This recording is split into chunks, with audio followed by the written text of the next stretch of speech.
What is up, everybody? Welcome to The Stack. I'm Alex. I remain Justin. What is up? I'm Pete. And on The Stack, we review a bunch of comics that have come out this week.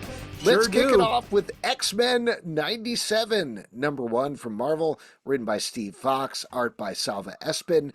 This is the official prequel to the sequel of X-Men, the animated series. It is. It kicks Wait, so off. it takes Keep place going. before the TV show starts? Is that what you're saying? Nope. It takes place before X-Men 97, after X-Men, the animated series, but it is official. It does kick it off and includes a lot of plot lines there, including Jean Grey being pregnant. She's not quite super pregnant yet, but she's letting the Cyclops know about it. We meet Mr. Sinister for the first time, I believe, or maybe he came back. I honestly don't know. I never really watched that show. But, you know. Wow. Anyway. So it's like X-Men 98 is what you're saying. Nope. No. This It's is X-Men 96. 96. Okay. If you know how years / numbers work. Well, numbers and years I work got very similarly. confused about what it was before and after there. Mm-hmm. But it seems like it's exactly like the cartoon, but just a little bit different. You know what I mean? Yep. Give us some characterization there. What do you like it? Do you dislike that? Well, it's like, hey, Give us the straight Pete. you know, and this one, you know, in the cartoon that just dropped from Disney, you know, Cyclops and Jean Grey going to leave the team because they're like, yo, we want to, you know, just be together. And in this one, it's like, you know, Jean is pregnant and they're going to, you know, I mean, that's going to pull them off the team right there. So, I mean, there's similar ideas. They're just little differences. It feels like subtle, little nuanced differences. Because this happened before that, this comic. And I will say this just feels like, you know, this flavor is nice. I think we've all agreed that we like this flavor of X-Men. And so this is just a nice they're going mid-flavor. hard on it. Yeah. Yeah, what but do you like think if you're... about? So, I agree with you, Justin. I agree with what you're saying, that it's Steve Foxe, particularly in the writing, perfectly channels Yes. everything that we liked about the first two episodes of X-Men 97. It feels like the same tone. It feels classic. There's people quipping and making jokes while they're fighting. A million things happen in this issue. So it channels all of that. I did have a little bit of a qualm of like, the reason that I'm enjoying X-Men 97 is it feels like the comic books put on screen. So to put it back in the comic books, I'm like, but I already know that. That's what it came from, you know? So there is that aspect of it a little bit. Certainly, but I would also argue this is a flavor that the X-Men comics aren't giving us right now, are not planning on giving us based on what we've read, and haven't given to us in a long time. So I don't mind it. I actually like it in comic book form because this feels like they've boiled down a lot of the characters to a continuity-free, like, core personality. And honestly, like, I've been missing that in my main X-Men stuff because it's so continuity heavy. This is a good classic X-Men comic. All of my qualms are external, which are not fair, not to be confused with the externals. You mean the externals, like in season 2 of the X-Men 92 animated series, where it's the thing that the Belladonna and the Gambit's warring League of Assassins and League of Thieves have to give tithe to, and when the tithe is incorrect, they are punished. Where whoever is in charge of giving the tithe is then killed, while the other person on the other side of the other guild is given a superpower. In this case, Belladonna is given superpowers, and then when Gambit would flash back to it, and then he has to come back in the future, the X-Men show up, and that's when the external kills a bunch of them and ends up hurting a lot of the different X-Men. But Gambit has to come in and then saves the day, despite the fact that he's married to Belladonna, which is a trying situation for him and Rogue, who are just having a budding relationship, despite the fact that this is a cartoon for kids where relationships that involving complications is sort of a strange thing. Well, no, what he's saying is like internally he's very happy, but externally his hands don't like it. Oh, not externals. Got it. Yeah. I like this. I understood weirdly what Justin was saying. I did not understand what Pete was saying.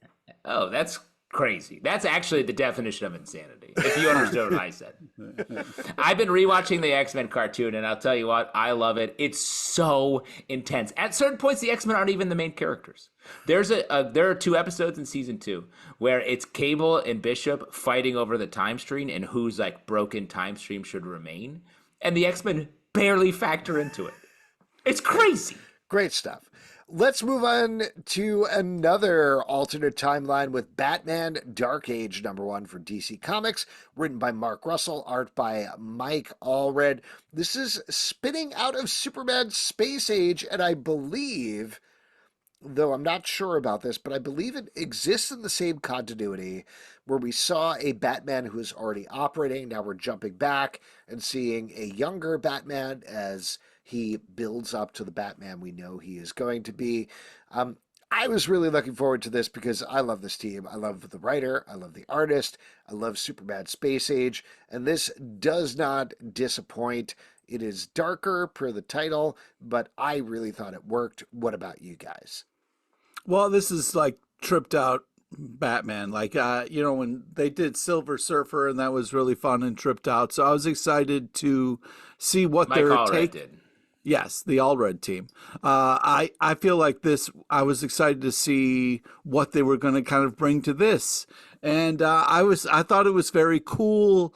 We've seen the Batman origin story, God knows how many times, but I still had fun with this. I wasn't upset about the fact that we're getting the origin story again because it's so different looking and kind of tripped out and unique and kind of interesting. So also some amazing covers and artwork. So worth it for the art alone.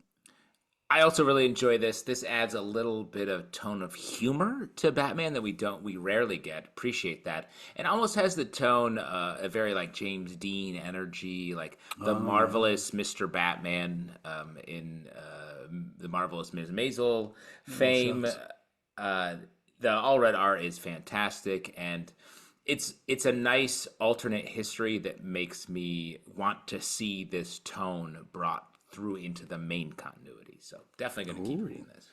The Goon, Them That Don't Stay Dead, #1 from Dark Horse Comics by Eric Powell. Let's bring back the character the Goon, as you could probably figure out from the title. And here he is fighting against a kid who is holding a duck, among other villains. I'll tell you what, I miss the Goon. It's great to have the Goon back. And also, like, I think every neighborhood had that weird kid who was walking around with a duck. You just stay away from that kid. You know what I mean? You don't go, you don't engage. You try to keep your distance. I love the Goon so much. Just seeing the art, the tone of it, it just brings you, I was transported to such a fun, crazy place. It was just so nice to kind of be back in the pages that Eric Powell creates. It's such an insane, cool world, and it's a ton of fun. Yeah, you love the Goon getting it on. What? The Goon hooking up. Yeah, he has sex in the closet. Yeah, sure. Sometimes the Goon gets lucky every once in a while. It's part of the story. Yeah. No, I know. That's what I'm saying. I'm just saying you like that. I didn't like it any more than anybody else or whatever. I don't know what you're trying to insinuate. When you read the issue, you texted me and said, the Goon got some poon. And I was like, okay, that's a little much. I'm not sure. That's yours. You're like, that's a little much. That's not what we want. I did not say that on the podcast. Exactly. I think I waited and said, please don't say that on the podcast. And here we are. Yeah, I think it was your 9-year-old son who texted you and said that to you. Gross. I don't know what you're getting at. I love the fact that Eric Powell is able to do these goofy comedy situations and then completely hit you with the emotions a page later. And the horror impressive. side of it as well. Yeah. There's a lot of different tones that he's balancing here, and it constantly works. It's impressive. Duke #4 from Image Comics / Skybound, written by Joshua Williamson, art by Tom Reilly. In this issue, Duke is escaping from prison with the Baroness and fighting a bunch of other G.I. Joe characters as G.I. Joe things happen. I got excited when you said Reilly because I was like, are you talking about Riley Trahan? But it's Tom Reilly. It's great. Tom Reilly Trahan. Yeah. Same. Different. Same. Now, Pete, A lot of Joe stuff happening. Oh my God. It's so exciting. Come we on. Get a time where they literally march out with a bunch of tanks and stuff, like a commercial. Wow. And then at the end, we get a huge character revelation. Yes. Which is, I want to say his name is Colonel Crabclaw. And you can tell me if I'm wrong or tell me if I'm right. You're way off. Okay. Dude, First off, I just want to say the kid in me, the G.I. Joe loving kid, is having such a blast. I don't know if this. Sorry to interrupt you. Pete. That kid is not in you. You are that kid. That kid is outside of you. The adult you is inside the kid you. The kid is not inside the adult. I don't know if that's how it works. I don't know if that's how it works. We flipped the script a little bit. We're out. Kid out. So instead of an inner child, I have an outer child. Is what you're saying? You have an inner adult. You have an inner adult. Let me be honest. That adult is like 17 max. Just saying. Face down, kid out. That's the way I like to pout. You know? Okay. No, this got That's another thing we texted you not to say on the podcast. We texted you. That's it. Sorry. Yeah. Anyways, I don't know if this translates to as much fun as you guys are having, but this is such a blast and such a fun thing that they're doing with these kind of like character reveals that if you were a big G.I. Joe head, you were like, oh my God, it's a bat. It's Dr. McOvalhand. It's a bat, dude. It's a bat. It's a battle android trooper. It's a bat. Okay. Let me talk about this for a second because I also had no idea what was going on here at the end here. I was trying to game through this in my head a little bit, and I think the place that I netted out is Joshua Williamson was doing a good job of, if you know G.I. Joe, you're like, oh shit, it's a bat. I can't believe it. Yeah. But otherwise, he's working under the premise of like, a dude who has a claw hand who is holding our hero is cool and terrifying. And I think it works on that level. Like, I wanted to be perfectly honest. I wanted to rail against it and joke about it exactly like you're doing, Justin. But when I was thinking about it, I was like, no, this is a cool image. This is Justin. Villain. And fuck you, Justin. Yeah. No, I hear you. I hear you. I agree with you. Fuck Justin. Yeah, it's unanimous. Wow, we're having fun. No, it's great to see old robot Nux out revealed for all of us to see. No, but let me just say, I actually do really enjoy this. I love making fun of G.I. Joe because it's a funny idea that something that was named by people who worked at a toy marketing company is now something that we're really building stories around. But Joshua Williamson is doing a great job of doing that. And Tom Reilly's art is fantastic. And Duke as a character is great. He's like, has such great Captain America energy, modernized and given that sort of, it's like Captain America and Nomad combined into one piece, happening at the same time rather than like a switch that has to flip in the Captain America universe. Jackpot and Black Cat, #1 from Marvel, written by Celeste, Bronfman, art by Emilio Laiso, per the title. This is Mary Jane and Felicia Hardy are teaming up to solve a, I don't know, weird mystery, I guess is what we call it.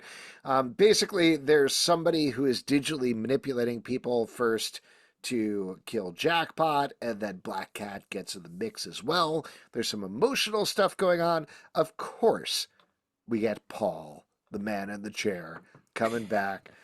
The man in the chair and the man with the ring.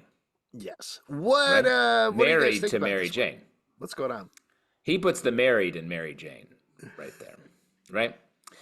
Married Jane. I mean, I like this. I know we get a lot of Jackpot in this week's stack. Yeah, there's a lot of Jackpot happening. And you know, frankly, Tiger, you just said the Jackpot is what I like to say, and I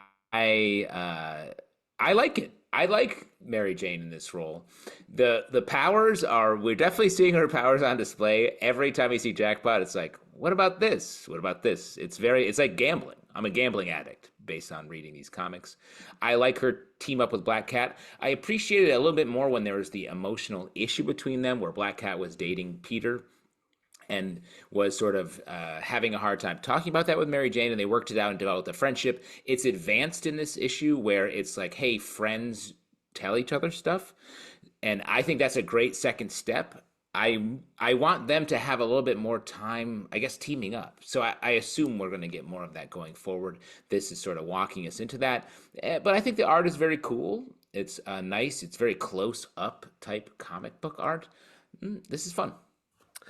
The Penguin, number 8 from DC Comics, written by Tom.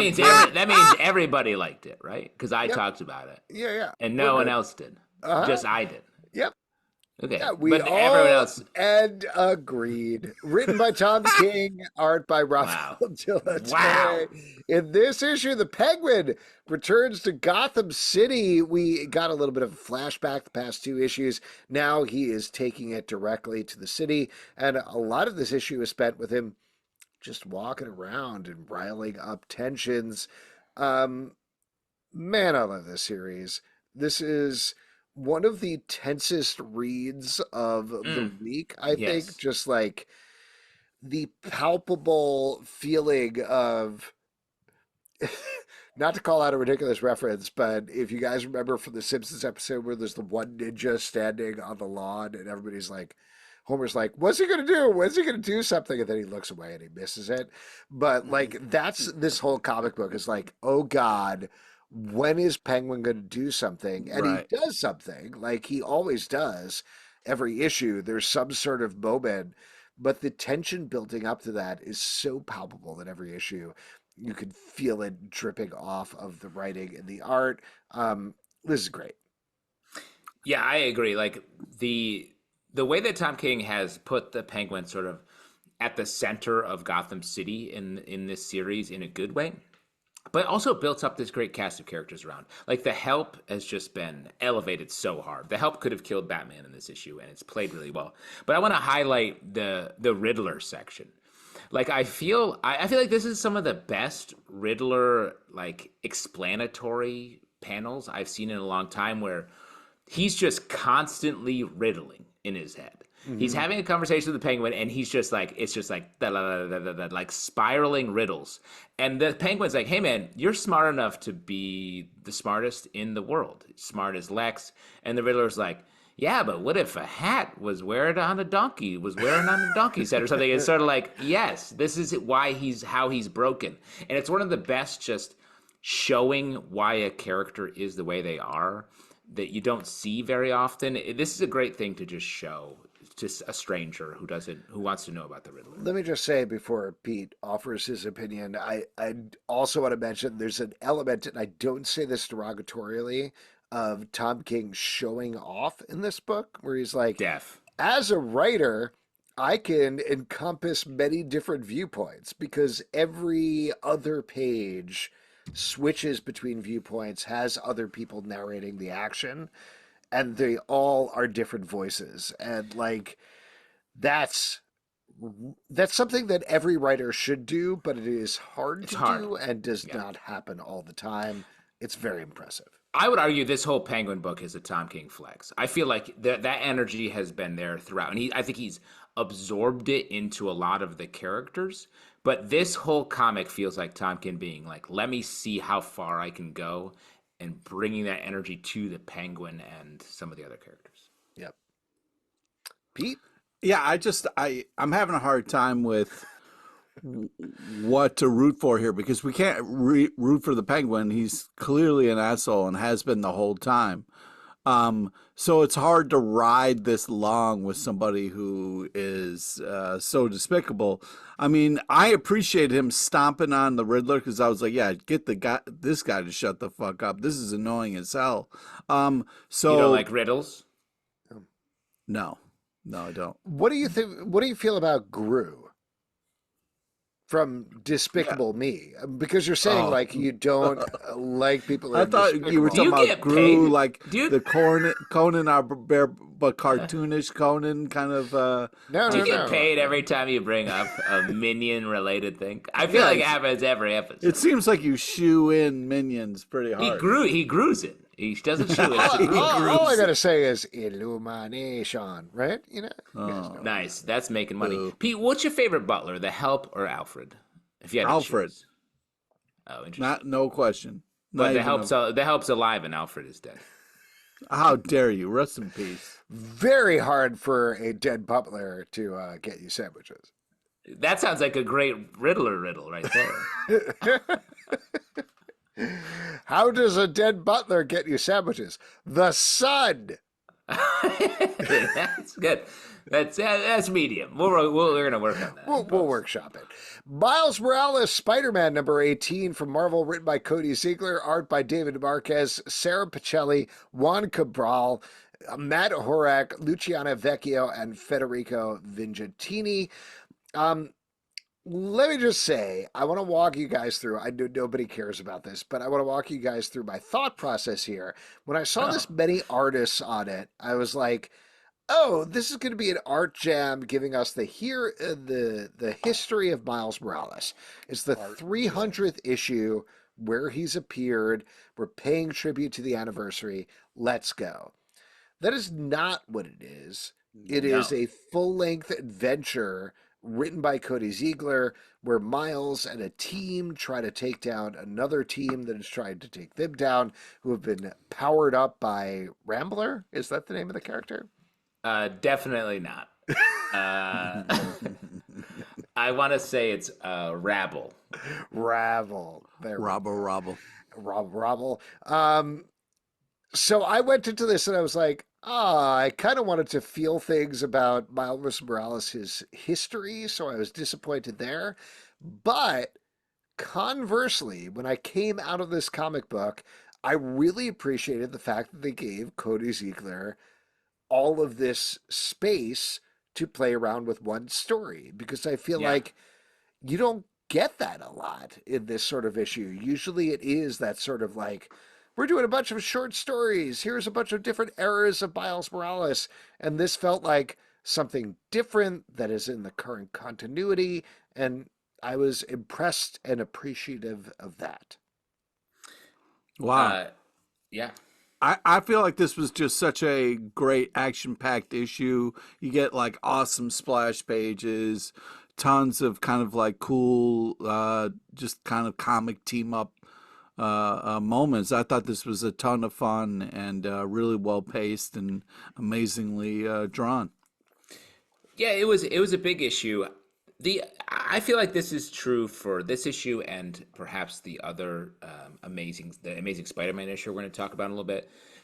Both of these titles feel a little lost in the sauce. Like, I want a little reset. I want a little get back to core stuff, because there's just so much going on. Venom Sword, there's like Rabble's like this villain where there's so many different characters in here, there's different allegiances. He's trying to help Rabble, he's trying to like fight Rabble, that like I feel like I need for a lot of the Spider-Man universe to just come to rest for a second and then sort of spin off into the directions that it wants to go in. So why don't we just go ahead, Pete. I was just gonna say, so your main complaint is you're too old for this comic book. It's not about being too old. It seems like you can't take all the action. You know what I mean? You need things slowed down a little bit because you got to rest. It's not that. It's more that there's not a lot of like character here. It's just like, I gotta go do this, I gotta go do that, I gotta go do all these things. Right. And it may be that it's been a while from the emotional core that got us here, but like, I guess I just want to like, I didn't dislike this. I really like Miles, and I even like the progression of his power set and everything. But plus the art's great too. Art's great too, yeah, 100%. Okay, but I guess I want some simplicity in these stories that feel like there's just so much plot on top of everything. Well, let's get to something that's super simple. Sam and Twitch Case Files #1 from Image Comics, written by Todd McFarlane and John Goff, art by Simon Kondransky. This is taking place after the big Spawn 350, 300. I honestly forget the issue, but 1 million? 1 kabillion. a bunch of big changes have happened in the Spawn universe, and two characters who are definitely not Commissioner Gordon and Harvey Bullock are investigating mysteries How here. dare you? Are they different? Defend yourself, Pete. Yes, they are different. Sam and Twitch, part of the original Spawn series, way back when it started, is a fun kind of take on dealing with kind of all the other activities and all the crime and stuff that are in Spawn's world that may or may not connect to what Spawn has going on. Here's what I will say I liked about this issue, because I'm not the biggest fan of Sam and Twitch in general. Oof. I think the lettering was wild. Like, interesting. Great highlight. It really was. Like, I don't know if this was in the previous Sam and Twitch series, to be honest with you, but I don't believe so. No. they're typed out with no bubbles, so it feels like a case file, which is purposeful, which is off-putting but engages you as a reader. The other thing that I would throw out there is Simon Kodransky, who does some fantastic art. I think having the lack of bubbles in particular really emphasizes his art, which is always that's why fantastic. So great idea. From an artistic perspective, I thought this was a very interesting issue. From a plot perspective, well, what I appreciate is by not having kind of the bubble or a different background, it does let you kind of stay in the world of the art more, which I really appreciate. Highlights the, not taking away from the scene of what's happening, which I think is a really cool thing. So yeah, I agree with you on that. Very dynamic, very cool, kind of a fun case files take on everything that is going on. But to me, like seeing Sam and Twitch again was exciting and fun to be like, oh, I miss these guys. Oh, it's nice to be back with them. Let's kind of get into their kind of crime alley type of Gotham type of kind of dark. Oh, Gotham? Yeah. Why would you say Gotham? What characters are they like in Gotham City? Well, and I don't want to like go after all your words, but what do you like about these guys? Well, you got one of them that is smarter, and then the other one that's the muscle. They're definitely not what Alex said. Because the thing I appreciate the comparison Alex is making, but the two of them, I'm like, oh, Sam is just like this mean mess who's like not fun, and then Twitch is sort of like, yeah, I hate him too, but I'm along for the ride. My name's Twitch, like the streaming platform. He says that a lot. He doesn't say it once. I want to have some fun in here in some capacity, or know about these people in a way that makes me interested. And it just feels like they're like, well, you know what sucks? Life. Here we go. Yeah, that's right. Well, we'll see. The Spawn universe is rapidly expanding over the course of this year. Why don't we move on to another universe with Ultimate Spider-Man, #3 from Marvel, written by Jonathan Hickman, art by Marco Cicchetto. In this issue, our 30-ish year-old Spider-Man is trying out some new costumes with his daughter, and then comes into conflict with Ultimate Bullseye and teams up with Ultimate Green Goblin. I will say I was iffy about this in the first issue, but I like this more and more every issue. And like the way this issue in particular was paced out, I think a lot of this is down to, maybe it's how Hickman is scripting out the thing, but the way that Cicchetto is laying out the panels, there is so much cinematic tension in terms of what's going on here. Things like scenes where Ben Urich and Ben Parker, not Ben Urich, Ben Parker and J. J. Jonah Jameson are planning out their newspaper, and Peter happens to be there, and there's just close-ups on his face. The thing at the end, spoiler here, but where Harry takes over Peter's costume and it reveals both of them as like, you want to get a drink?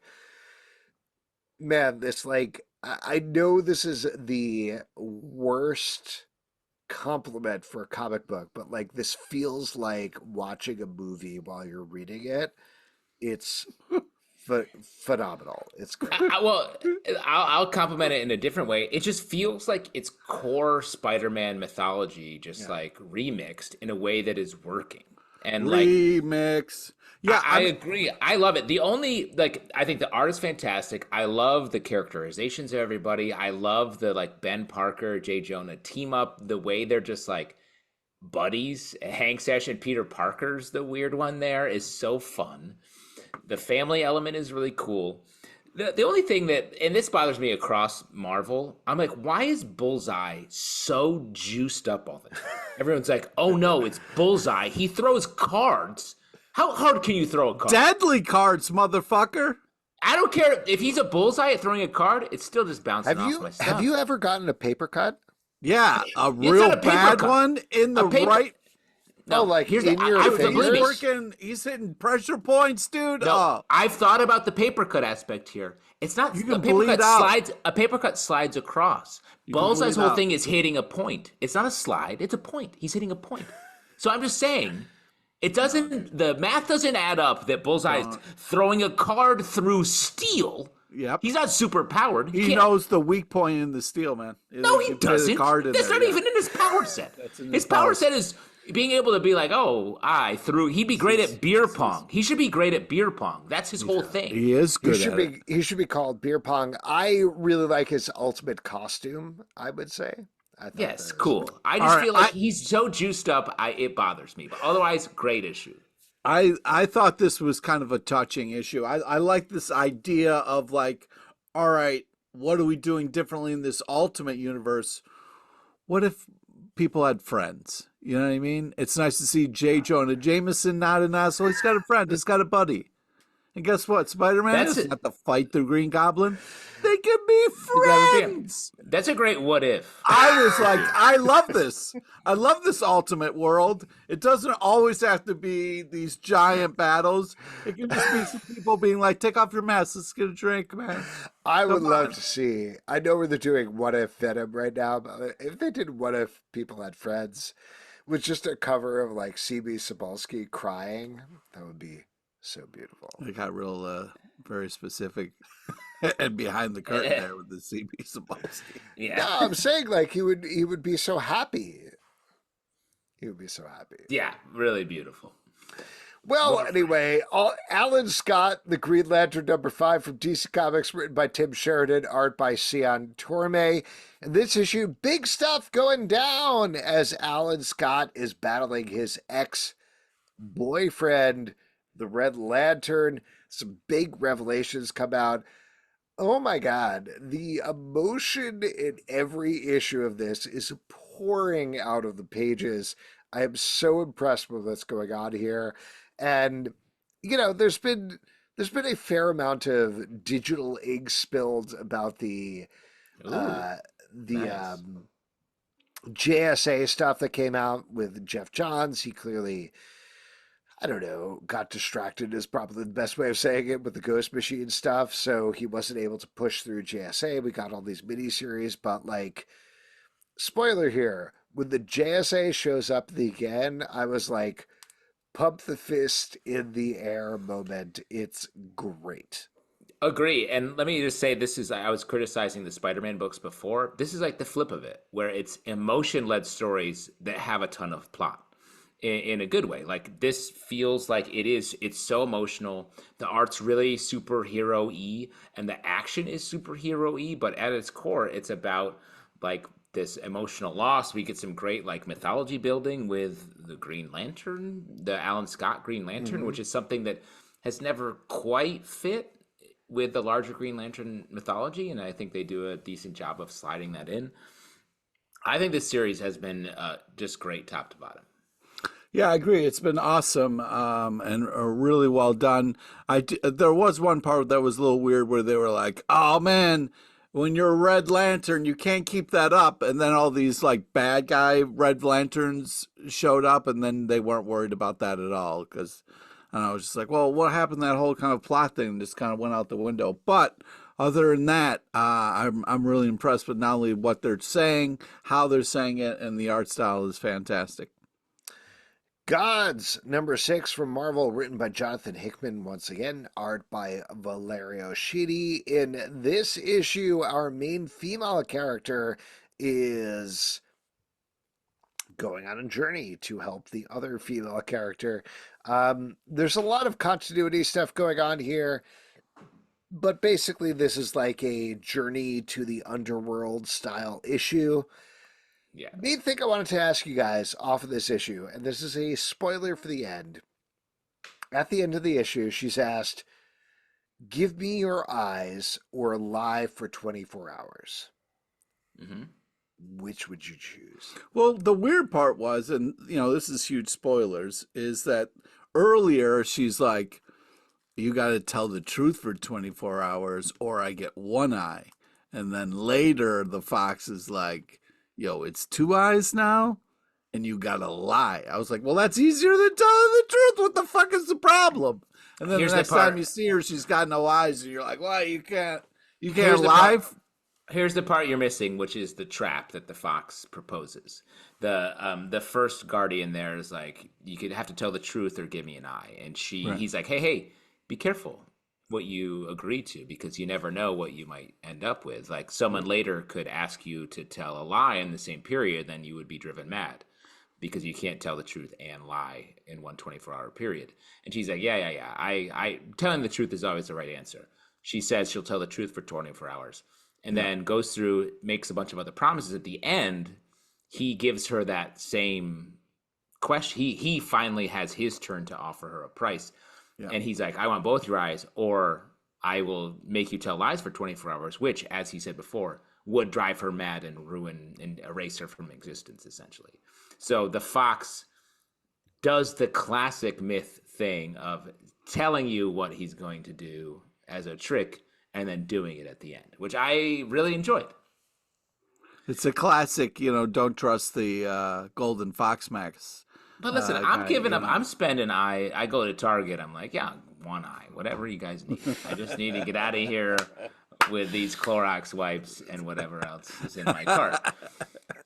This is a great issue. I still don't quite get this series as a whole, and it's ending with issue 8, or at least taking a pause with issue 8, but I like it. The art is good. The writing is good. I think this was one of the first issues that I really liked because it's kind of reminds me of an old tale where you're supposed to learn something, and it's kind of like this kind of huge fantastical story, which I think works well for this God's title. I thought it was not only artistically really well done, but it's an interesting tale that kind of stays with you afterwards. So I think it kind of checks all those boxes. Yeah, I think this is an interesting kind of thing to do. I don't see how it relates to the Marvel universe, but I still think it's fun. If it's ending in 8 or taking a pause at 8 and it's Hickman, like, surely he'll come back to it. There's no way he would just abandon it. He hates it when you call him Shirley. Yeah. So I agree with you. It doesn't make a ton of sense why it is Marvel when this could just be a standalone title. But I will say it feels like Hickman's sort of saying, like, let me do a little Sandman-esque departure in the Marvel universe, get into the larger mythological elements underneath it and build this whole little world. And it's interesting. I've enjoyed every issue of this. It just the way that it's setting up storytelling makes me want to read this for 30 issues, not 8. But the one thing I want to talk about, and I don't mean to derail the stack here, but if somebody has no problem telling the truth for 24 hours, they're like, yeah, that's easy. Why is it so hard to lie for 24 hours after that? I figure it's the same. It's not after. It's the same 24-hour period. You can't Oh, fly. well, that's completely different. I thought this was like the next day. I was like, No. what's the big deal? Just go the other direction for the next 24 hours. You No, know, the like whole why? point is you can't both agree to tell the truth for 24 hours and lie for 24 hours. That's the trap. Like I know Uh, you're in a 24-hour lie but period what's right now. crazy is she was like straight up like instead of trying to tell the truth and keeping an eye, she goes, "Fuck it, take both of them. I'm just gonna like." I'd figure it Yeah. out. I want my eyes. Why don't we move on and talk Wow. about yeah, Confident. yeah, wow. local man, What are they bad doing with all girl, those eyes? Is my question. Why is eyes so important? bucket of eyes. Well, why is Mephisto collecting marriages? That doesn't make any sense. It's, That's you know, your thing. That's Bucket your of thing. marriages. yeah. Local Man, Bad Girls from Image Comics by Tony Fleeks and Tim Seeley. This is a one-shot spinning out of Local Man, but at the same time, super important for the ongoing continuity of the issue as we get a character named Neon who is talking to our main human character who has been behind everything. This is 3 short tales from back in the day that illuminate how she's feeling. Another great essential one shot from this team that loops in a bunch of Image characters. This series is great. I just love everything they're doing with this series. They're just being so smart. They're pushing the like borders of what comics are in so many ways. The way we've talked about the issue from a couple back of the main series where our local man dropped into the ads and stuff.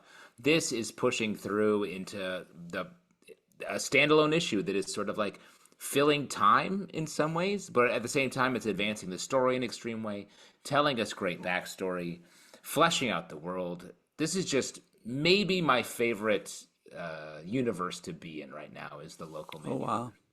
Yeah. Yeah, I continue. I agree with what you guys are saying. This is a lot of fun. There's some fun kind of like one-liners at the end, and you know, it's impressive what it's all encompassing. You know, it's telling a bigger story by going back to smaller moments in a very unique kind of cool way.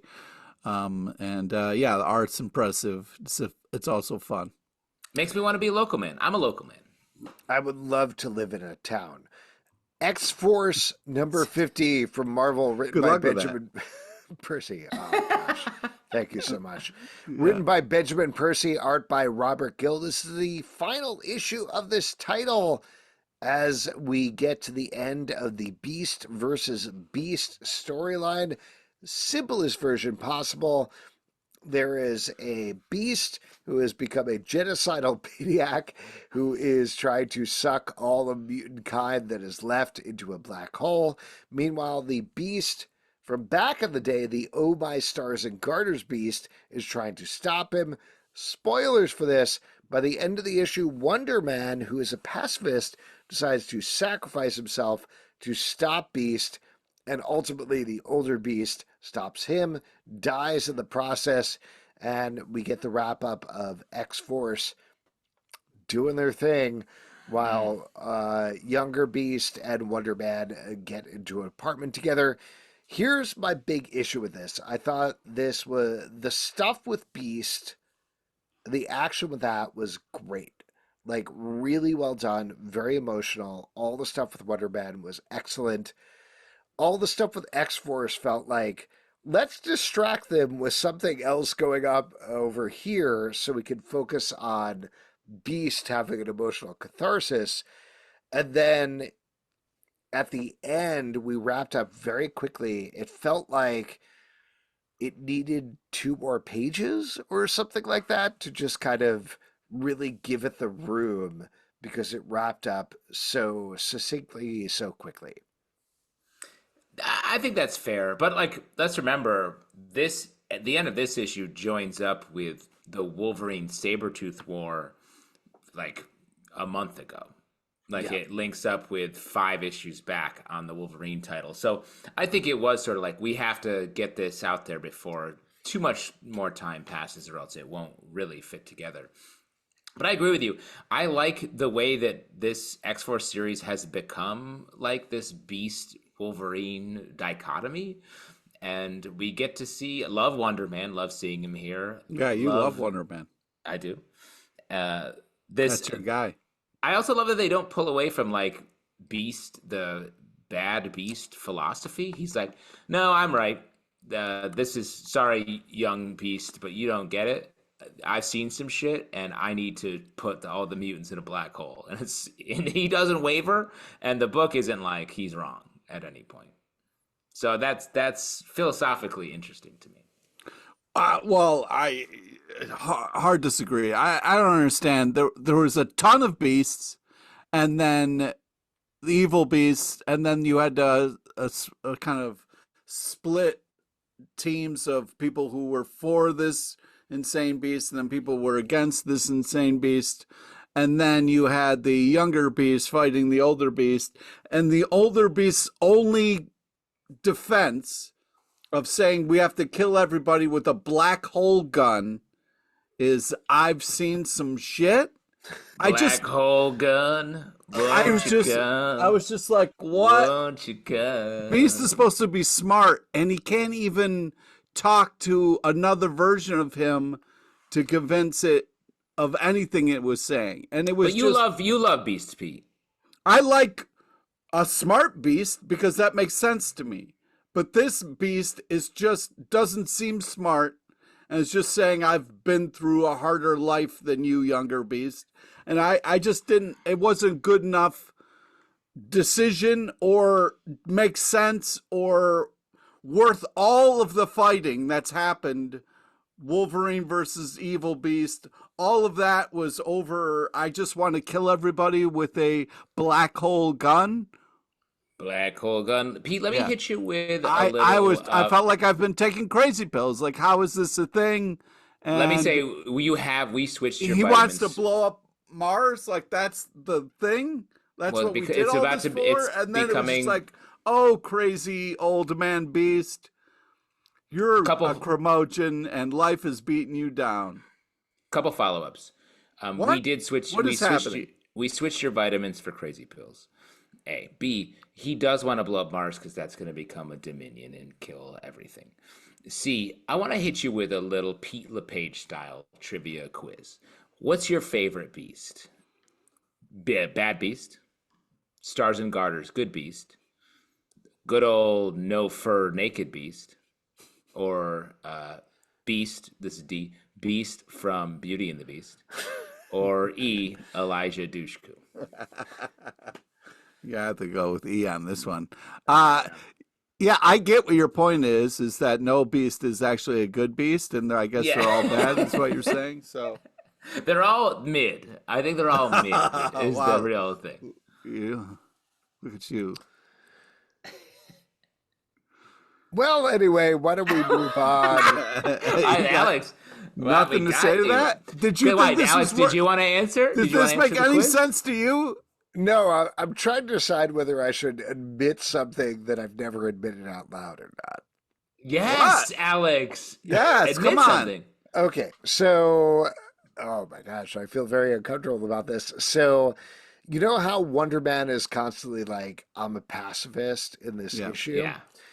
That was an idea. I won't mention his name, and please don't mention his name, but an idea by a friend of mine that he mentioned to me, and I came up with a whole pitch for how Wonder Man could be a pacifist for a series back in the day. As far as I know, that was pitched to Marvel. It was turned down, and then a certain author that went by the initials BMB ended up being like, hey, what if Wonder Man was a pacifist? And then worked that into New Avengers, where it continued to go from there until this very day when Wonder Man has been a pacifist. So, wow, hot take from Alex Alvin. That's something that, like, as a personal experience, holds me back a little bit because I had a whole thing about that. But, like, I don't know. I like him as a pacifist. I like Wonder Man. I like Wonder Beast. I think the pairing is good. So you like Beast from Beauty and the Beast? Which Beast do you like? Tale as old as time. I gotta say, Amazon's Attack, number 6 for This DC is a great Comics. issue. Written by Joseph Campbell, art by Vasco Georgiev. This is, I believe, the final issue of this series. Yes. As we get our team of Amazons and Mary Marvel discovering who has been plaguing them, this entire time, and fighting against it. Great issue, great series. Joseph Campbell doing a great job. Vasco Georgiev doing a great job on art. I really enjoyed this. What did you guys think? Yes, cool covers. Really did a great job landing the plane here. This ending is fantastic. Really has such a cool arc. It was great to go on this kind of journey with them. Loved all the action. Loved the team up aspects of it. Yeah, I mean, teamwork makes the dream work here, and this is just a perfect example of this. Please give this team more projects because this was awesome. Yeah, I agree. It built really well. I feel like my favorite issue of the series, I think, was the last one. But this one really, no, the most, number 5. Okay. And this one just paid everything off really well. But I just loved, everything was just really, the threads came together so cleanly and strongly, I think, to a huge setup last issue, which I loved. And then everything just blows up this issue in a great way. This series really just was really nicely paced out. Agreed. Cable, number 3 for Marvel, written by Fabian Nsueza, art by Scott Eaton, and Lad Medina. We're getting Cable and young Cable are teaming up to fight against a bunch of mutants who have created some dark versions of mutants. I guess that's the clones. They're cloning. My 2 Cables. There you go. What'd you guys think about this? It would be tough to team up with an older or younger version of yourself. Yeah, I mean, eventually you're just going to pull a gun on them. You know what I mean? Yeah, like we get there at the end of the issue. We won't spoil what happens, but I think we just did. Well, you might be able to guess, but I will say it could only go one way. It couldn't go the other way. That's a real mistake. Let's be honest, from a Looper point of view. Oh, Looper. Okay. But this series is fun. The narration of the older Cable being like, yeah, this kid's annoying. It's just really funny. He's talking about himself the whole time. So I like that energy. There are a couple jokes in this book. Like Fabian knows how to sort of do that while not taking away from any of the action. They like to roll up to an office building fully stocked with weapons. Oh, yeah. If you're going to go to a corporate setting, you got to be ready. You know what I mean? Mm-hmm. Yeah. Is that all you had to say, Pete? Yeah, I did the my 2 dads joke. Under York, number 1 from Image Comics, written by Sylvan Runberg, art by Mirka Andolfo. This is about a woman who is just trying to do her art exhibit. But of course, there is a secret demonic city under the city that sucks her into it. I was really looking forward to this because nothing gets Mirka Andolfo, but I feel like a lot of her stuff is wild and out there. So I was interested to see what she does as the artist for another writer. This is wild and out there, and there's a lot of stuff going on. I like the place that they end up at in terms of we have a pentagram city with different districts where you have to kind of like fight your way through. Very cool. But everything leading up to that in terms of the art world is a lot.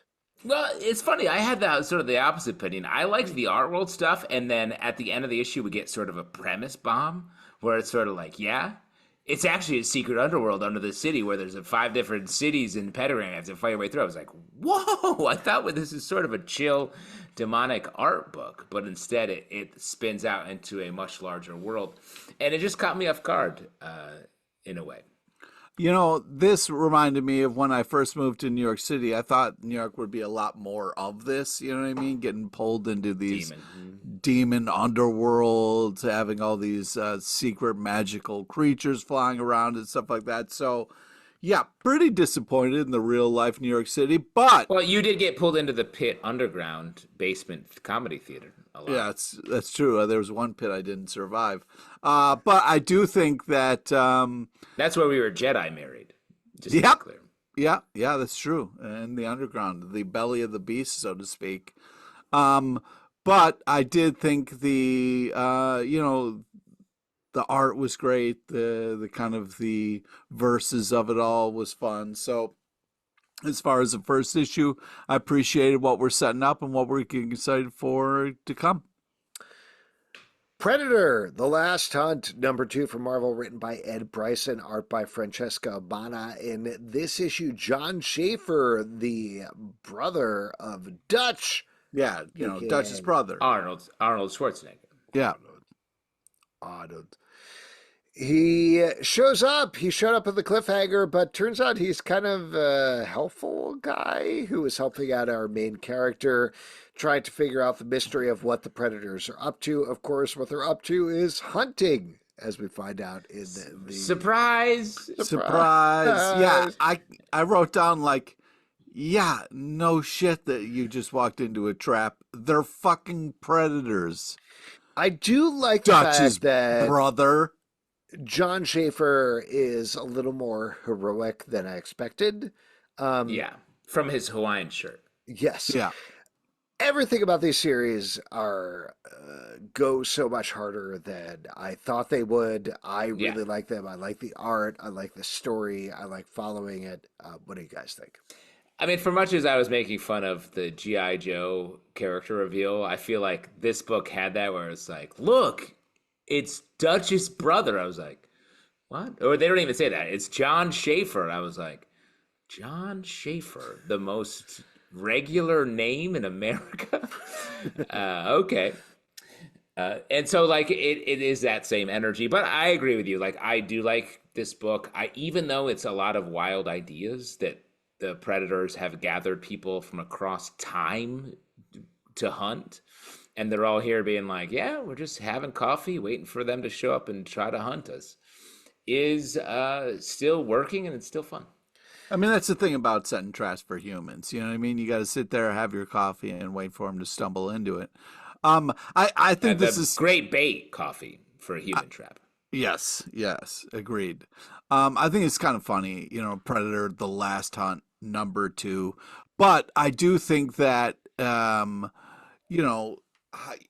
many different... You're saying they're going to hunt again. Stories. Yeah, exactly. I do think the amount of time they spent, particularly in this issue, with John Schaefer being like, where's my brother? I hope I can find my brother. Arnold has to show up at some point. He's a pretty busy guy, dude. You know what I mean?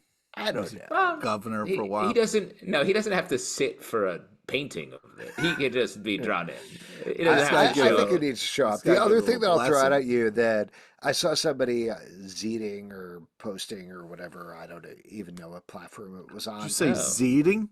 Yeah, tweeting, but it's X, so it's zeeting. No, that means something else, Alex. I thought you were like saying you were watching someone yeet, you know what I mean? Just throwing something across the room. Yeah, like eating. Yeah. I saw somebody post this up, and I thought this was such a great idea for where Marvel can go. They were like, they posted a still of Planet of the Apes and Predator, and they were like, I don't know, what did you think? And that is such a great place this could go is don't do it in a movie. We don't need to see it in a movie necessarily, but like do a Marvel comic where the Predator is hunting Planet of the Apes. Great. I'm into it. 4 issues. Easy. Absolutely. I'd be into it only if the Predator wins at the end. Wow, you hate monkeys. How many more wins do the Predators need, Pete? The Oddly Pedestrian Life of Christopher Chaos, #8 from Dark Horse Comics, written by Tate Bromble, art by Sue Lee. We're continuing the arc that is retelling the story of Frankenstein through the queer lens of this title, and I think it is great. The end. That's all I have to say. Yeah, I mean, this one was a little bit more kind of sweeter because you got the blonde bucket girl who, befriends the giant bloody monster guy. Yeah, I think this is interesting, and I'm having a good time with it. The art's fantastic, kind of brings you into this time period really well, and I'm excited to see what's going to happen, you know? I love that they took the time to really get into the Frankenstein's monster story and fully tell it in relation to all the other stuff, which is there's a lot going on in sort of the main story. So to take a couple issues and really get into this, I think is great. I've been really enjoying it. I haven't seen Frankenstein's story has been told a million times. I haven't seen it told this way. It's very uniquely done. Definitely, even if you haven't been following the series, picking up this issue and the previous issue is just a great standalone two-part of a new retelling of the Frankenstein story. The Amazing Spider-Man number 46 from Marvel, written by Zeb Wells, art by Carmen Carnero. In this issue, Spider-Man and Jackpot are teaming up to fight against the Ravencroft Asylum, which is having a breakout. I thought this issue was great. I know we've been kind of down/mixed against Spider-Man, but this has everything that I want. Spider-Man quipping, feeling conflicted about his relationship with MJ, some villain stuff, Sinister Six things picking up. I had a good time. Do you think, because I know that Marvel has meetings and plans stuff out months and months in advance, if not years, do you think it just kind of like some days just line up and we get all Jackpot on one Wednesday and or are they purposely over jackpotting us right now? Because I feel over jackpotted. I think it's probably more of a coincidence than anything. I agree with you, Alex. I did like this issue. I like focusing on those emotional beats. But again, like I was saying before, this is where I'm like, can we just deal with that relationship for a while? I want to sit in some of the story rather than just blazing through into a larger Sinister Six story that is going to not deal with the Mary Jane stuff, which is what I want. But at the same time, the stuff with Mary Jane's aunt I thought was great. Yeah. And really well done. Why don't we move on, talk about Green Arrow, number 10 from DC Comics, written by Joshua Williamson. Art that's all the time we have. I'm sorry. Wow. Turnabout. Green Arrow is teaming up with Amanda Waller and encounters a number of members of the Arrow family in this issue. What did you fellows think? I think this is very sweet. I mean, there's some touching hugs in here, families checking up on themselves after almost fighting each other, I mean, great art, fun storytelling.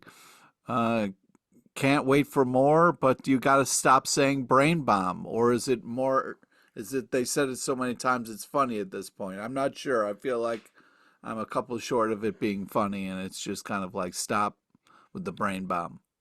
Hey, I got bad news for you, Pete. There's going to be a lot more brain bombs. That's okay. Waller's whole thing.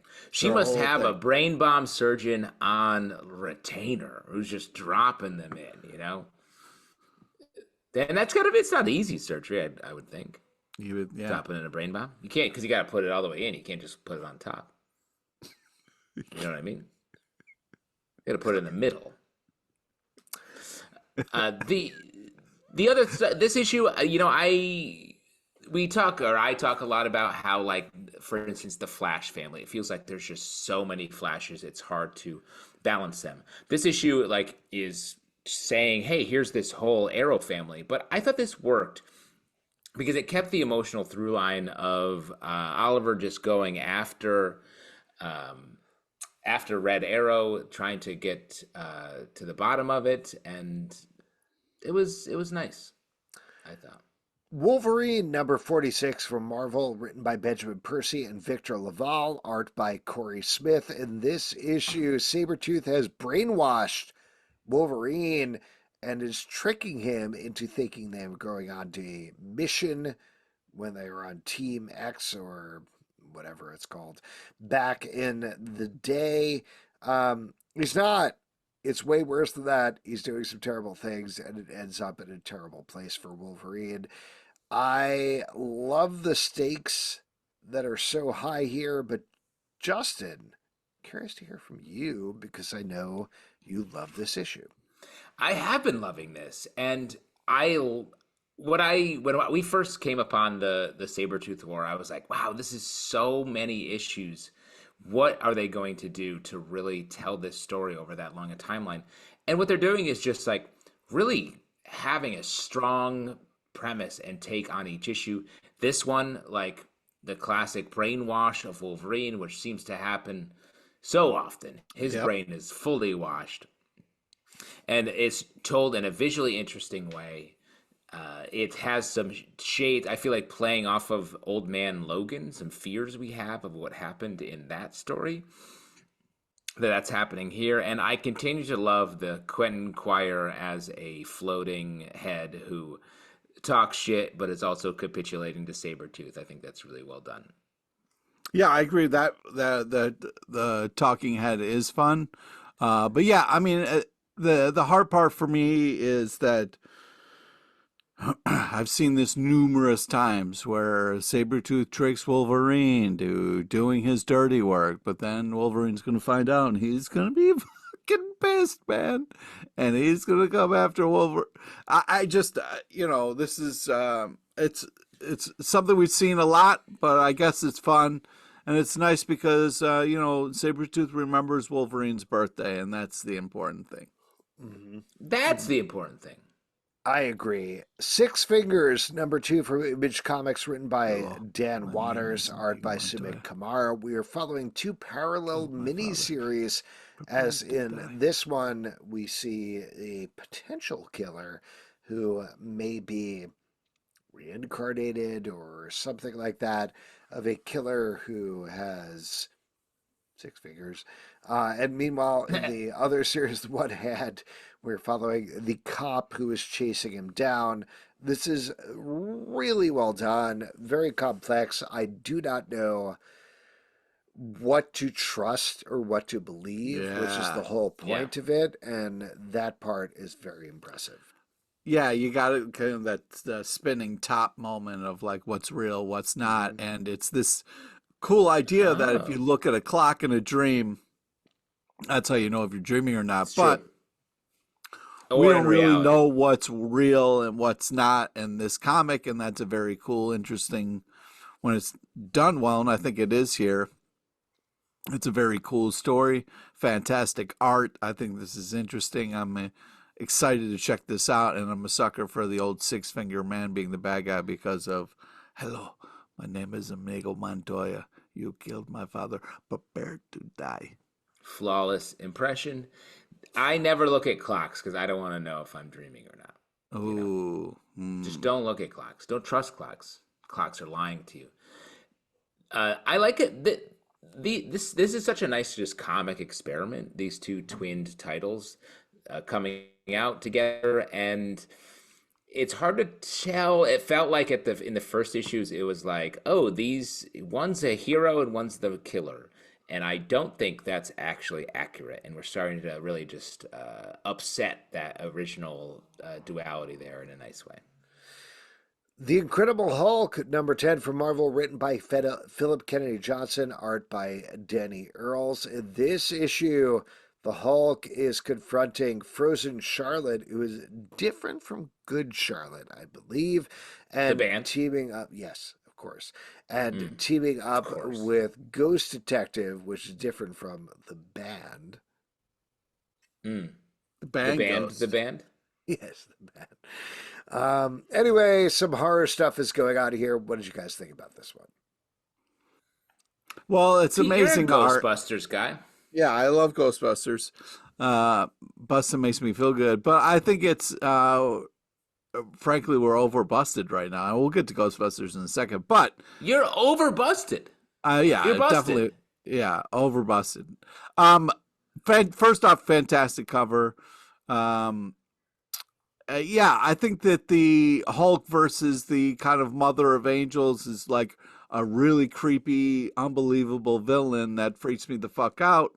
And I think it's a kind of a great story because Hulk is the hero in this, and we clearly have someone who's stealing children, so they are bad. So yeah, I think this fits perfectly in this kind of nightmare world that we're going to. Yeah, the art, it feels like a slight departure from what we've had before in this series, where we're still doing the horror stuff, but it's in a just a different tone. And I don't mind it. I think Philip Kennedy Johnson is telling sort of a haunted story in some ways, where it feels a little bit disjointed. We're sort of watching, we're as confused as the Hulk is throughout.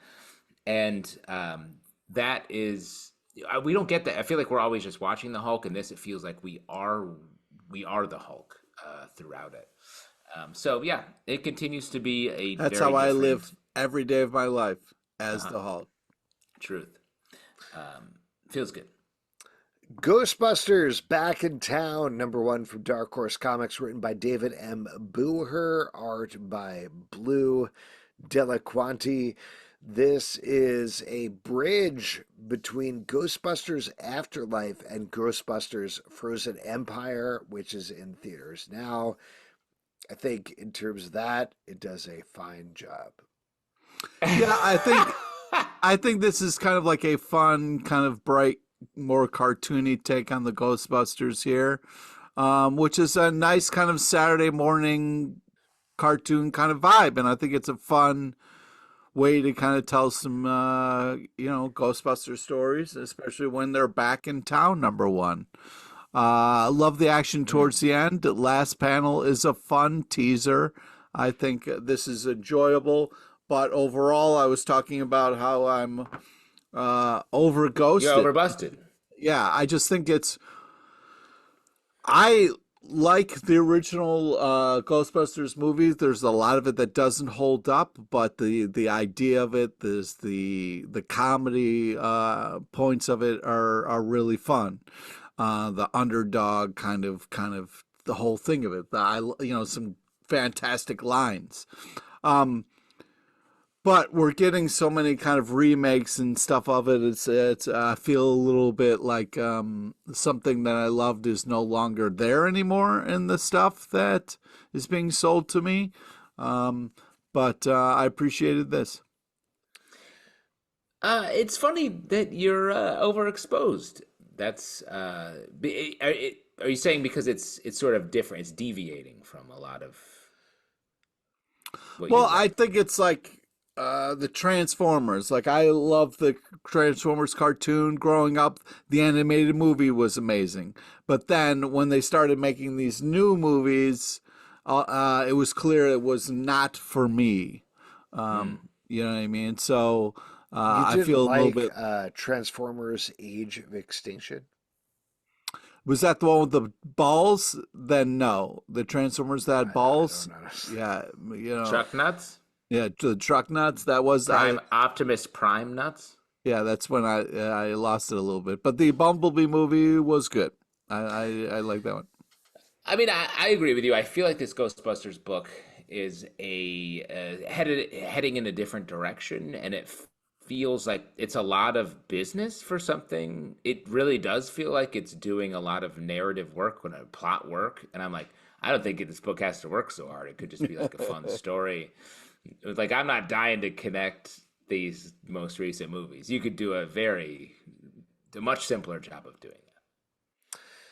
Rise of the Powers of X, #3 from Marvel, written by Karen Gillan, art by R.B. Silva. I hope you're ready for a deep dive here because a ton of stuff is going down in this issue as Professor Xavier travels back in time to kill Moira McTaggart before she gets her mutant gift, only, spoiler, to be stopped by Rasputin 4, who discovers that Doug Ramsey is a dupe of Mr. Sinister. So wild stuff going on here, and that's only like half of the crazy things that happened in this issue. Again, this is a Kieran Gillen book. I know I've said this before with this late stage X-Men stuff. If you haven't been reading everything Kieran Gillen has been reading, I have literally no idea how this would work for you. But as somebody who has, this has so many oh shit moments. Yeah. It's great. Like, it's super dense. It is hard to read. You need to concentrate on absolutely everything. It is deep continuity, but the stuff that's going on here is, for a hardcore fan, I think phenomenal. Yeah, it's like Optimus Prime's like robot balls from the Transformers movie. It's like a very dense, compact amount of story pressed in here. I agree. I like this, but it You I you here's like I do like it. walking hip bearded Charles Xavier going back in time for the old, well, I'll just go and kill Hitler as a baby, but it's Moira as a little girl. Well, that is You think definitely that's I fun? think a You think reference that's in a there. fun way to spend time? Well, I think I don't want to say what happens at the end, but like he has to make a choice.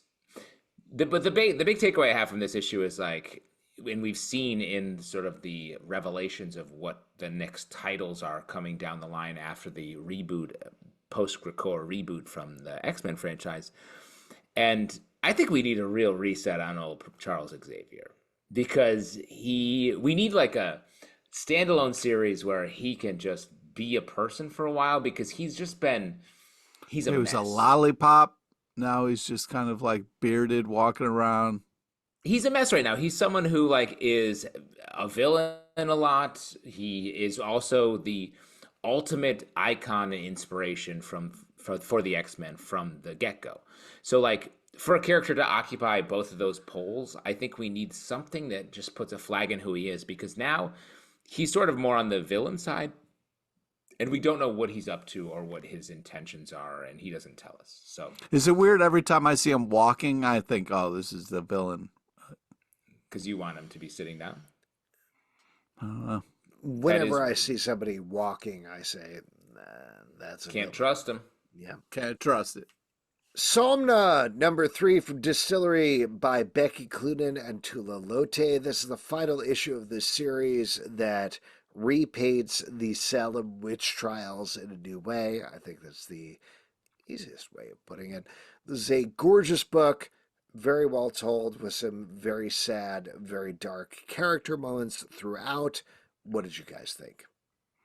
Yeah, artistically, it's really impressive what they're doing, especially like the kind of like touching the mirror pond kind of panels and that kind of stuff.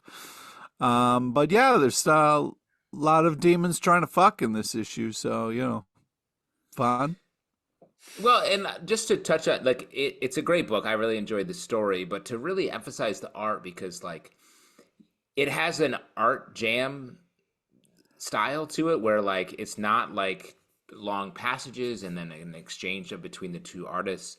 It really does, like, go sometime from page to page with Becky Cloonan and Tula Lote's art existing side by side, and it still remains a seamless story in a way that Yeah. no other, like very few books can pull off. And so that's great. It's just great. I really enjoyed this top to bottom. It's a very different feeling book. I think Distillery's putting out some interesting different stuff, and this book is maybe the best exemplar of that. Yeah, because on paper it doesn't make sense. You know what I mean? This idea of two artists kind of telling the same story, I think it would be confusing, but artistically what it's pulling off and is really impressive. The Flash, Thunderbolts number 4 from Marvel, written by Colin Kelly and Jackson Lansing, art by Geraldo Borges. In this issue, I believe the final issue of the series, at least for now, we're Seems getting that way. Bucky coming with his team for Red Skull and trying to manipulate Doctor Doom at the same time. This was a well-structured series with some real stakes that I hope they continue. Great just countdown issue. We got 10 minutes. Dr. Doom's like, hey man, 10 minutes, I'm coming for you. And we're getting that ticking clock through the whole issue. And then I won't spoil it, but the way it's played at the end, I thought was really well done. Kelly and Lansing do a great job of just having a strong format for all of their issues, and this is no different. I would like to see more of this Thunderbolts team. And shouts to, we talked about this before, but shouts to the Black Widow symbiote character, holding strong, making it work. It's still working for me. Yeah, I think this is a fun issue. Bucky taking on the Red Skull, calling him Schmidt. That's fun stuff. A great splash pages, great action, and Bucky and Nat have little adorable moments. So the relation is back on. The relation. Something I loved way back in the day. One of the more romantic relationships in Marvel Comics from the last 10 to 15 years. Great to have. Tragic the way it ended in the past. Great to have it back on. And let's just call it a threesome, because that symbiote is in there too. The Flash, number 7 from DC Comics, written by Cy Spurrier, art by Ramon Perez. In this issue, we've got a couple of folks that are trying to track down what's going on with the Speed Force and things around that, and they end up running directly into some timekeeper type characters who are working with them. I don't know. There's a lot going on in this book. Yeah. What'd you guys think? Well, I just real quick. Are you down on this, Alex? You're the Flash guy. Yeah, you're the Flash guy. It feels like this is this hit going. And you're a Wally guy. I really like this a lot. I think like this horror inflected take is really working for me. I mean, this issue is Ramon Perez, but normally it's Mike Deodato Jr. and their darker, more shaded work, I think, is really nice. It just feels very different from any other run on the Flash. I'm not a huge fan of like, here's how the Flash's powers work. Now we're going to totally change them. And there are different stratospheres that he operates in, but it's working here because emotionally, it's throwing Wally and Barry in a very different place. So, well, it's just pointing out flaws. I feel like Flash characters just rarely have flaws, and we get a reference to identity crisis here, something that, Heroes in Crisis, something that I think a lot of people maybe don't like, but another place where a Flash is given a big flaw. And I actually think that works here. And seeing all of the different Flashes not doing a great job is refreshing for this little pocket of the DC universe. And I agree, like all the heady physics and sci-fi stuff is really working here. I love the introduction of the linear men here, something I haven't seen before. I thought that was really cool. The art's awesome. This has been definitely my favorite Flash series in a long time. Yeah, I agree. The art is awesome. And I also agree with Wally that I don't care what's going on in the world. I couldn't run by donuts. I would have to stop and eat one because, let's face it, they're donuts. Yeah. You talk about Impulse loves donuts. Oh, I guess Impulse. Everyone loves donuts. Yeah. Yeah. They're all right. Superior Spider-Man. Oh, wow.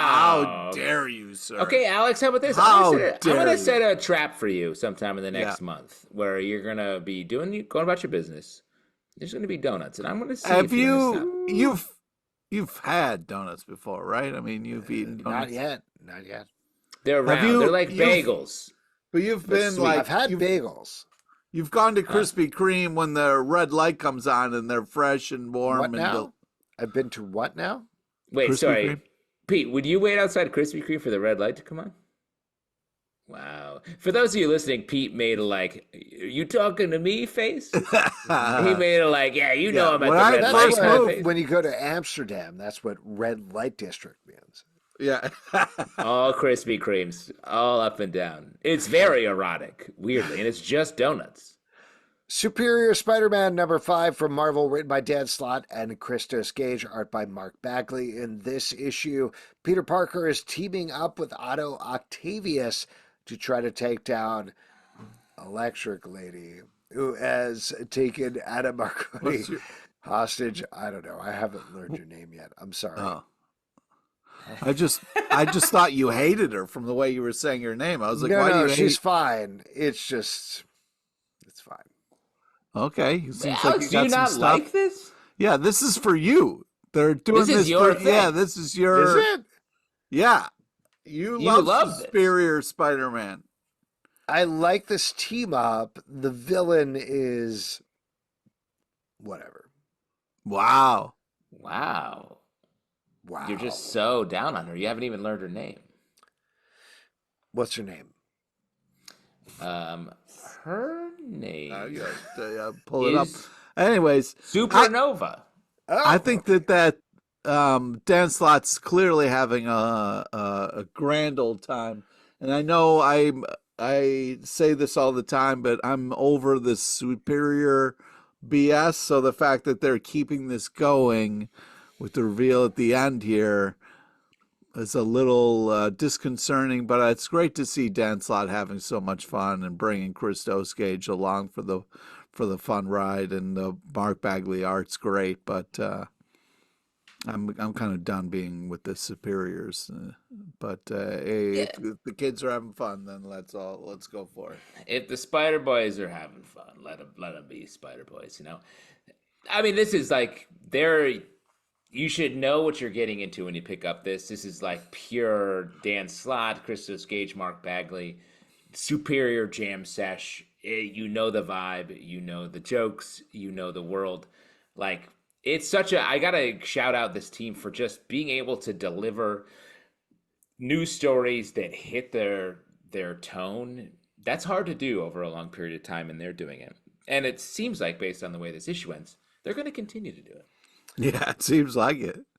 The Dead Lucky, number 12 from Image Comics, written by Melissa Flores, art by French Carlo Mongo. This is the final issue of this title, for at least for now, as the Dead Lucky takes it to the forces that have been fighting against her in San Francisco. I know you guys have been big fans of the series. How do you feel about how it wrapped up? I feel Dead Lucky. Oh, great. You want to keep talking? Oh, okay. No, you go. All right. Well, badass stuff. Just great, amazing ending. Love the art. Love the style. It's very cool. Great action. Touching ending. I really enjoyed the story arc. Reading this last one, I want to go back and read it all again because I feel like it did such a great job with the ending that I don't want it to end. So I want to kind of go back and relive it all again. But yeah, this was such a cool world created by them, and I think well executed. It's sort of the wooliest part of the Massive verse, sort of out on the edge. Mm-hmm. But I like the tone this brought. It was different, always keeping its sights on a superhero take on PTSD. Yeah. And I would like to see it continue. It got a little complicated with the plot of everything by the end. But there was a sweet spot in sort of the early middle that I thought was just great storytelling. Would love to see more Dead Lucky in a new storyline. You didn't think it was a touching ending with the?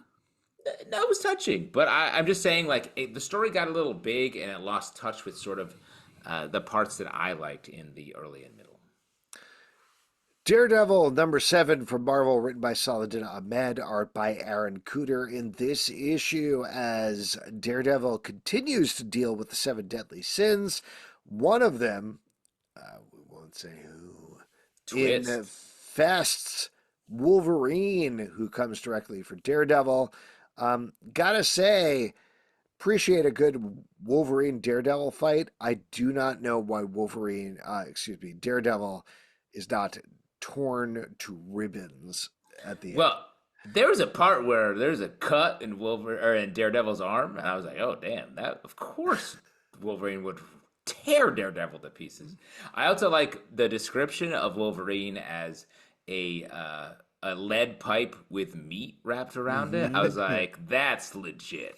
That's what Wolverine is. Is a meat pipe," and I'll never think of him differently.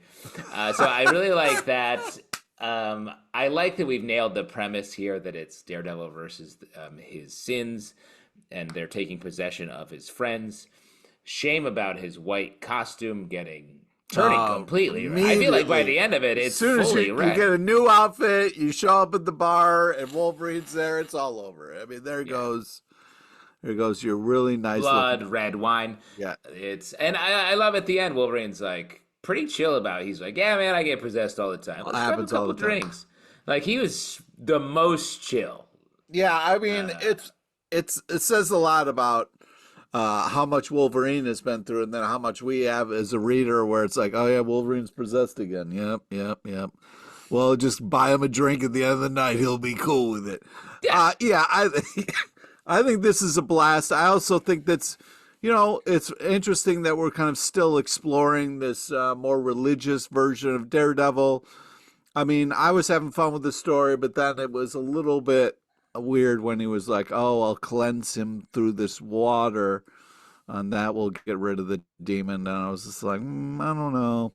I thought it had to be holy water or something. But anyways, other than that, this was a blast. Amazing art. I'm enjoying this fun last panel. It's very funny to compare this with the with the Daredevil, the Wolverine from the X-Men, the animated series, where he's miserable. He's like, I'll kill you, Scott Summers. At the same time, in this, he's just like totally chill. Just chill.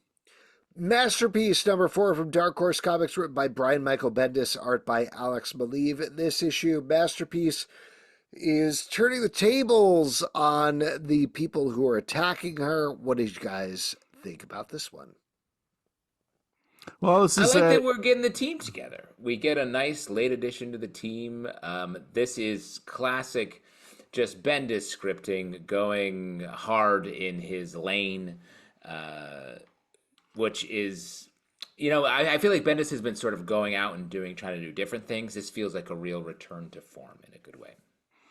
Yeah, I think this is just kind of like a badass spy killer thriller kind of thing where you got a real chess match being played, lives at stake, people getting fucked up. A great art, interesting, cool. And if you'd like to support this podcast and all the podcasts we do, patreon.com/comicbookclub. Also, we do a live show every Tuesday night at 7 p.m. We sure do. YouTube. Come hang out. We would love to chat with you about comic books, Apple, Spotify, Android, or the app of your choice to subscribe, listen, and follow. At Comic Book Live on Twitter/X, Comic Book Club Live on TikTok and Instagram, comicbookclublive.com. For this podcast and many more, until next time, we'll see you at the Comic Book Club. Huge reveal, Colonel Crabclaw is at the end of this podcast. What? Your favorite Joe. It's Bat.